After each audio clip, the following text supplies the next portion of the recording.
Cricket வரலாற்றில் இனி எத்தனை யுகங்கள் ஆனாலும் ஒரே ஒரு பேட்ஸ்மேனை மட்டும் இனி யாருமே மறக்க முடியாது.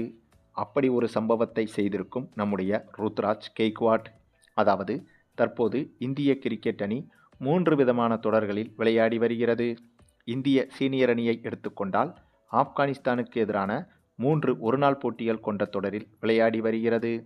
அதேபோல இந்திய ஜூனியர் அணியான இந்திய ஏ அணி ஆப்கானிஸ்தான், இலங்கை போன்ற ஏ அணிகளுக்கு எதிரான முத்தரப்பு கிரிக்கெட் தொடரில் விளையாடி வருகிறது. அதே சமயத்தில் இந்திய மகளிர் கிரிக்கெட் அணி T20 உலகக்கோப்பை தொடரில் விளையாடி வருகிறது. இப்படியாக இந்திய அணி ஃபார்மட்டில் இருக்கும் அனைத்து அணிகளும் ஒரே நேரத்தில் பலவிதமான தொடர்களில் பங்கு பெற்று விளையாடி வருகிறது. ஆக இந்த ஒரு விஷயம் என்பது இந்திய ரசிகர்களுக்கு மிகப்பெரிய ட்ரீட்டாகவும் அமைந்திருக்கிறது. எந்த பக்கம் திரும்பினாலும், எந்த நாளாக இருந்தாலும் அந்த நாளில் ஏதேனும் ஒரு இந்திய அணியின் கிரிக்கெட் மேட்ச் தற்போது நேரலையில் நடந்து கொண்டேதான் இருக்கிறது. இதில் தற்போது வரையிலான அப்டேட் என்னவென்றால், இந்திய சீனியர் அணியை எடுத்துக்கொண்டால், அதாவது சுப்மன் கில், ரோஹித் சர்மா, விராட் கோலி உள்ளிட்டவர்கள் இருக்கும் இந்திய சீனியர் அணியை எடுத்துக்கொண்டால் ஆப்கானிஸ்தானுக்கு எதிரான 3 ஒருநாள் போட்டிகள் கொண்ட தொடரில் விளையாடி வருகிறது. இதில் நேற்றோடு 2 ஒருநாள் போட்டிகள் முடிவடைந்துவிட்டது. அந்த 2 ஒருநாள் போட்டிகளிலும் இந்திய அணிதான் வெற்றி பெற்றது. ஆகவே 3 ஒருநாள் போட்டிகள் கொண்ட அந்த தொடரில் முதல் 2 போட்டிகளில் வெற்றி பெற்று ஒரு போட்டி மீதம் இருக்கும் போதே இந்திய அணி இந்த ஒருநாள் தொடரை கைப்பற்றிவிட்டது. ஆகையால் மீதமிருக்கும் ஒரு போட்டி என்பது எந்தவித தாக்கத்தையும் ஏற்படுத்தாத சாதாரண போட்டியாக மாறிவிட்டது.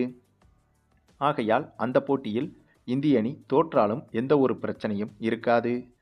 அந்த போட்டியில் இந்திய சீனியர் அணியில் இப்போது இருக்கும் வீரர்களில் பெஞ்சில் அமர்ந்திருக்கும் பல வீரர்களுக்கு வாய்ப்பு கொடுக்கப்படும் என்றும் எதிர்பார்க்கப்படுகிறது. அதே சமயம் இந்த பக்கம் இந்திய ஜூனியர் அணியான இந்திய ஏ அணியை எடுத்துக்கொண்டால் இந்த முத்தரப்பு தொடரில் தற்போது வரை நடந்திருக்கும் ஒட்டுமொத்த மேட்சையும் வைத்து ரிசல்ட் என்னவென்று பார்த்தால், இறுதிப் போட்டியில் இலங்கை அணியுடன் இந்திய அணி மோத இருக்கிறது. ஏனென்றால் இதற்கு முன்பு நடைபெற்ற போட்டிகளில் ஒவ்வொரு அணிகளும் மற்ற அணிகளிடம் ஒரு சில தோல்விகளையும் ஒரு சில வெற்றிகளையும் அடைந்திருக்கிறது. அதிலும் நம்முடைய இந்திய அணி என்பது இந்த முத்தரப்பு தொடரில் இலங்கை அணியிடம் எதிர்பாராத விதமாக சூப்பர் ஓவரில் தோல்வியை ஒரு மேட்சில் தழுவியது. அந்த ஒரே ஒரு தோல்விதான் இந்திய அணியை இந்த தொடரில் பின்னடைவுக்கு கொண்டு சென்றது. ஆனாலும் கூட மற்றொரு போட்டியில் அதே இலங்கை அணியை இந்திய அணி வீழ்த்தியிருக்கிறது. அதேபோல ஆப்கானிஸ்தான் அணியையும் நேற்று நடைபெற்ற ஒருநாள் போட்டியில் இந்திய ஏ அணி எளிதாகவே வீழ்த்தியிருந்தது. ஆகவே இப்போது இருக்கும் சூழலில் அடுத்ததாக இறுதிப் போட்டிக்கு முன்பாக ஒரே ஒரு போட்டி தான் இந்த தொடரில் மீதம் இருக்கிறது. அந்த போட்டியில் இலங்கை ஏ அணியும் ஆப்கானிஸ்தான் ஏ அணியும் விளையாட இருக்கிறது. இந்த போட்டியில் எந்த அணி வெற்றி பெற்றாலும் தோல்வியடைந்தாலும் இறுதிப் போட்டியில் எந்த மாற்றமும் இருக்கப் போவதில்லை. அதாவது இறுதிப் போட்டியில் இந்திய அணியும் இலங்கை அணியும் தான் மோத இருக்கிறது. ஆக இந்த ஜூனியர் அணிகளுக்கான முத்தரப்பு தொடரின் தற்போதைய ரிசல்ட் என்பது இதுதான். அதேபோல இந்திய மகளிர் அணியை எடுத்துக்கொண்டால் T20 உலகக்கோப்பை தொடரில் விளையாடி வருகிறது. இந்த தொடர் இப்போதுதான் தொடங்கியிருக்கிறது. அப்படியாக தொடங்கிய இந்திய மகளிர் அணி ஒரே ஒரு போட்டியில்தான் இப்போது வரை விளையாடியிருக்கிறது.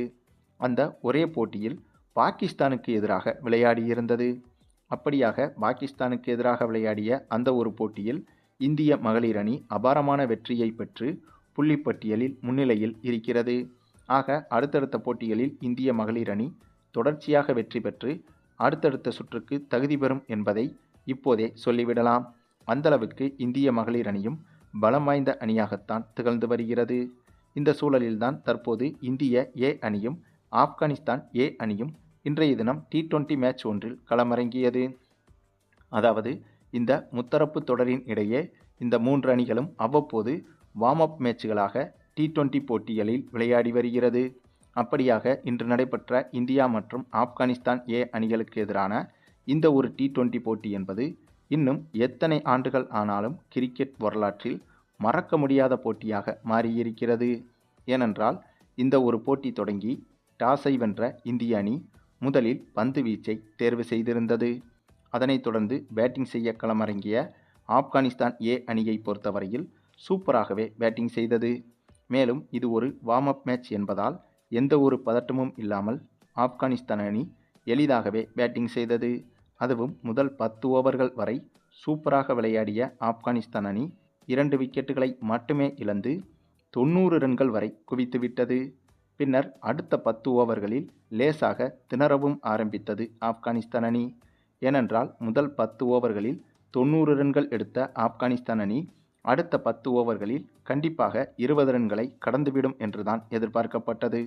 ஏனென்றால் விக்கெட் என்பது ஆப்கானிஸ்தான் கையில் நிறைய இருந்தது. ஆனாலும் கூட முதல் 10 ஓவர்களுக்கு பிறகு இந்திய அணியின் பந்துவீச்சு என்பது முற்றிலுமாக மாறியது. அதிலும் குறிப்பாக நம்முடைய சிஎஸ்கே வீரர் அன்சுல் காம்போஜ் என்பவர் இந்த போட்டியில் சூப்பராக பந்து வீசியிருந்தார். இவருடைய பந்துவீச்சு தான் ஆப்கானிஸ்தான் அணியின் அதிரடியை முழுமையாக கட்டுப்படுத்தியது. அதுவும் இவர்தான் அதிகபட்சமாக இந்த போட்டியில் 4 விக்கெட்டுகள் வரை வீழ்த்தியிருந்தார். இவருடைய பந்துவீச்சின் காரணமாக 20 ஓவர்கள் முடிவில் 9 விக்கெட்டை இழந்திருந்த ஆப்கானிஸ்தான் அணி 168 ரன்கள் வரை எடுத்திருந்தது. அந்தளவுக்கு முதல் 10 ஓவருக்கு பிறகு இந்திய அணியின் பந்துவீச்சு மிகவும் மிரட்டலாகவே இருந்தது. அதே சமயம் இத்தகைய ரன்களை சேசிங் செய்ய களமிறங்கிய இந்திய அணியை பொறுத்தவரையில் ஓப்பனிங் இறங்கிய ருத்ராஜ் மட்டும்தான் இந்த போட்டியில் நிதானமாக விளையாடி வந்தார். மற்றபடி இந்திய ஏ அணியின் கேப்டன் திலக் வர்மா, சூரியவன்சி, ஆயுஷ் பதோனி, நிஷாந்த் சிந்து உள்ளிட்டவர்கள் இந்த போட்டியில் பேட்டிங்கில் சுமாராகத்தான் விளையாடியிருந்தனர். அதே சமயம் ரியான் பராக் தான் இந்த போட்டியில் ஓரளவுக்கு ருத்ராஜுக்கு சப்போர்ட் செய்யும் வகையில் விளையாடியிருந்தார். ஆனாலும் ஒரு கட்டத்தில் சரியாக 17வது ஓவரில் ரியான் பராக் இவரது விக்கெட்டை இழந்தார். அப்போதுதான் இந்திய அணிக்கு மிகப்பெரிய சிக்கலும் உருவானது. ஆனாலும் கூட ஓப்பனிங் முதல் கடைசி வரை நிதானமாக விளையாடி வந்த ருத்ராஜ் கெய்க்வாட் கடைசி வரை களத்தில் நின்றார். பின்னர் ருத்ராஜ் கெய்க்வாட் மட்டுமே கடைசி வரை இந்திய அணியை வெற்றியை நோக்கி கொண்டு சென்றார். ஆனாலும் கூட ரியான் பராக் அவுட் ஆனதற்கு பிறகு இந்திய அணி மொத்தமாகவே தோல்வியை நோக்கி திரும்பியது. அதுவும் ஒரு கட்டத்தில் கடைசி ஓவரின் கடைசி 2 பந்தில் 12 ரன்கள் எடுத்தால்தான் வெற்றி என்ற கடினமான சூழல் உருவான போது அப்போது பேட்டிங் செய்த பிரப் சிம்ரன் சிங் என்ற பேட்ஸ்மேன் சிக்ஸர் அடிக்க முயற்சி செய்து சிங்கிள் ரன் மட்டுமே எடுத்து கொடுத்தார். இதனால் இந்திய அணியின் தோல்வி அந்த பந்திலேயே உறுதியானது. ஏனென்றால் கடைசி ஒரு பந்தில் 11 ரன்கள் எடுப்பது என்பது சாத்தியமே கிடையாது. அப்படிப்பட்ட சூழலில் கடைசி பந்தை நம்முடைய ருத்ராஜ் கெய்க்வாட் எதிர்கொண்டார். அந்த பந்தை ருத்ராஜ் கெய்க்வாட் பின்பக்கமாக திருப்பி சிக்ஸருக்கும் பறக்கவிட்டார். அப்போதுதான் அந்த ஒரு மேஜிக்கும் நிகழ்ந்தது.